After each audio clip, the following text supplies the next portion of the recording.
Muraho neza bakunzi b'inkuru Nshyashya TV. Nonaha reka nguhereze ibintu 10 bituma bakwita ikigoryi. Nanone rero tudatinze, niba waramaze gukanda subscribe Imana iguhe umugisha, kandi niba nawe utarayikanda ni icyo gihe cyiza cyo kuyikanda kugira ngo dukomeze dutwarane. Wenda wasanga iyi video ariyo ya mbere n'iya nyuma kandi wayikunze, ubwo rero izindi ntiwazajya uzibona utakanze subscribe. Ibintu 10 bituma bakwita ikigoryi. Ikintu cya mbere, udatekereza mbere yo kuvuga cyangwa gukora. Umuntu uhorana amagambo y'ubupfu ataratekereje, abantu bamufata nk'ikigoryi. Ikintu cya kabiri, kunanirwa kumva no kwiga ku makosa ye. Akora ikosa rimwe na rimwe ntaryigeho, ahubwo akarisubiramo ubugira kenshi. Icya gatatu nanone, kutumva inama z'abandi. Iyo umuntu ahora yanga kumva abandi, agahora yuko ayibwira ko ari uzi ko byose, azi neza ko ari ikibambazi byose, bamwita umupfu.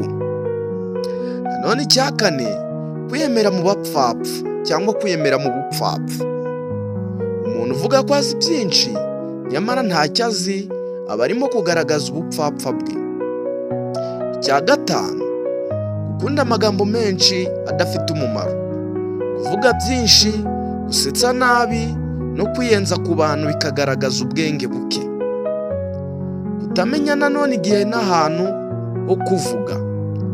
Gutoba inama cyangwa gusebanya cyangwa gusakuza ahantu hadakwiriye. Icya karindwi rero, kudaha agaciro igihe, guta umwanya ku bintu bidafite umumaro, ntamenye icyo gukora igihe gikomeye. Icya munane, kunanirwa gufata imyanzuro. Umuntu wihora mu gihirahiro cyangwa wihoza mu gihirahiro atabasha guhitamo neza, bamufata nk'utagira ubwenge. Icya cyenda rero, gukunda ibinezeza by'akanya gato gusa, kutibuka ejo hazaza hawe, ahubwo akibera mu byishimo bihita vuba cyangwa birangira ako kanya. Icya 10 nanone, kunanirwa kubaha abandi. Umuntu utembera mu mudugudu atita ku bandi, agasenya aho kubaka, bamwita ikigoryi. Icyo nicyo cyari icya nyuma. Nanone inama rero njye nakubwira, gira ubwitonzi mbere yo kuvuga. Ujye ubanza wibaze niba ibyo ugiye kuvuga bifite umumaro. Menya ko ubwenge si ukwiyemera, ahubwo ni ukwicisha bugufi no kumenya gusaba inama. Gira ubushake bwo kwiga ku makosa yawe no kutayasubiramo ukundi. Shyira imbere ubupfura, guha abandi agaciro n'ukuri. Ibyo nibyo bigira umuntu w'umuhanga, si amagambo menshi. Umwanzuro nanone rero, umuntu witwa ikigoryi si uko adafite ubwenge bwo mu mutwe, ahubwo ni imyitwarire ye idakwiriye, itagaragaza ubwitonzi, ubwenge cyangwa ubwubahane. Wumva inama, ukunda kwiga no gusuzuma amagambo ye, aba ari umuhanga. Ndetse nawe utembera mu buswa akitwa ikigoryi n'abamukijije. Temera mu buswa akitwa ikigoryi n'abamukikije. Amagambo y'abahanga, umuhanga wa mbere witwa Abraham Lincoln yaravuze ngo, better to remain silent and be thought a fool than to speak and remove all doubt. Ngo yaravuze ngo, bisobanuye ngo byiza cyane ni uguhorera wicecekera, kitwa ikigoryi, aho kugira ngo uvugwe bityo bose bakemeza ko uri cyo koko.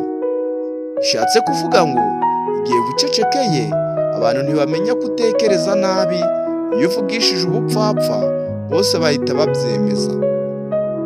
The fool does think he is wise, but the wise man knows himself to be a fool. William Shakespeare yaravuze ngo, ikigoryi kibwira ko ari cyo gihanga, naho umuhanga akamenya ko agifite byinshi ataramenya. Bishatse kuvuga ngo umuntu wiyemera ko azi byose aba ari ikigoryi, naho uwicisha bugufi aba ari we muhanga. Nanone uwitwa Plato yaravuze ngo wise men speak because they have something to say, fools because they have to say something. Abahanga bavuga kuko bafite icyo bavuga. Abahanga bavuga iyo bafite icyo kuvuga, ibipfapfa bivuga kuko bigomba kugira icyo bivuga. Umuhanga ahora afite amagambo afite umumaro, naho ikigoryi kivuga gusa kugira ngo gisasire abandi n'ubusa. Undi muhanga witwa Albert Einstein yaravuze ngo only two things are infinite, the universe and human stupidity, and I'm not sure about the universe. Ngo ibintu bibiri gusa bidafite iherezo, ikirere n'ubupfapfa bw'abantu, ariko simfite icyizere ku kirere. Abantu bamwe bagira ubupfapfa bukabije ku buryo bigaragara ko ntaho bugarukira. Undi muhanga witwa Pythagoras yaravuze ngo a fool is known by his speech and a wise man by silence. Ikigoryi kimenyekana ku magambo kivuga. Umuhanga amenyekana mu guceceka kwe. Amagambo yawe niyo akwerekana icyo uri cyo, niba uri ikigoryi cyangwa umuhanga. Icyo wibuka ni iki ngiki: kugira ubwenge si ugusetsa cyangwa kuvuga amagambo menshi, ahubwo ni ugutekereza neza, ukamenya igihe cyo kuvuga no guha agaciro abandi ukabubaha.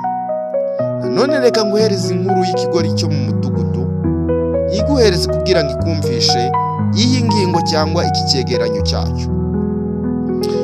Inkuru y'ikigoryi cyo mu mudugudu. Umudugudu wahitwaga Kavumu hari umusore witwaga Nzaramba. Yari muto cyane, akagira imico itangaje. Iyo yavugaga amagambo menshi, abantu baramusekaga cyane, bakamubwira bati reka ibyo, uri ikigoryi kitagira icyo kimara. Abana nabo bamukubitiraga ku muhanda, abandi bakamwimura mu mikino, abakuze bakamufata nk'utagira umumaro. Nanone rero Nzaramba yarabihanganiraga, akajya yigira hirya, akiririra umutuzo cyane. Ariko Nzaramba yari afite umutima w'impuhwe n'ubwitonzi budasanzwe. Yari azi gutega amatwi akumva ibyo abandi bavuze, kandi nubwo atigeze abona amahirwe yo kwiga, yari afite ubwenge bwo mu mutima utagaragariraga amaso y'abantu.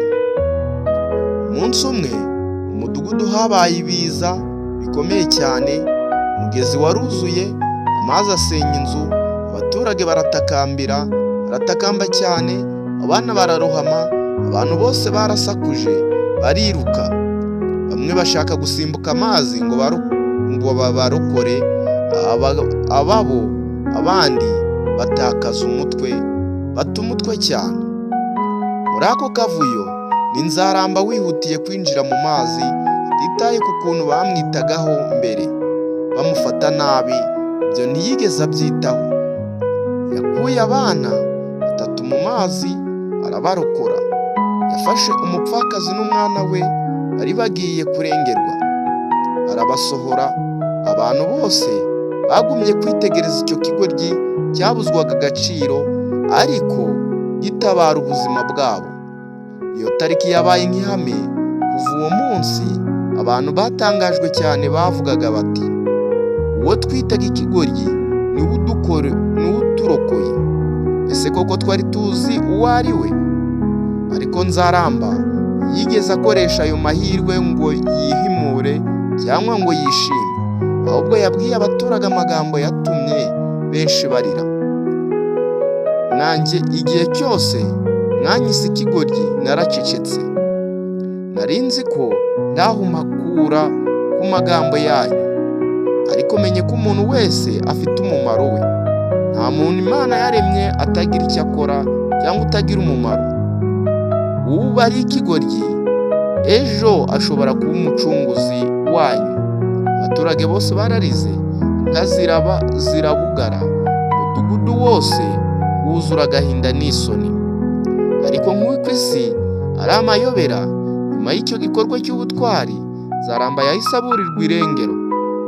Abantu baramubuze, abandi bavuga ko yagiye kwibera mu misozi, abandi ngo yagiye kure aho adashobora kongera gusekwaho.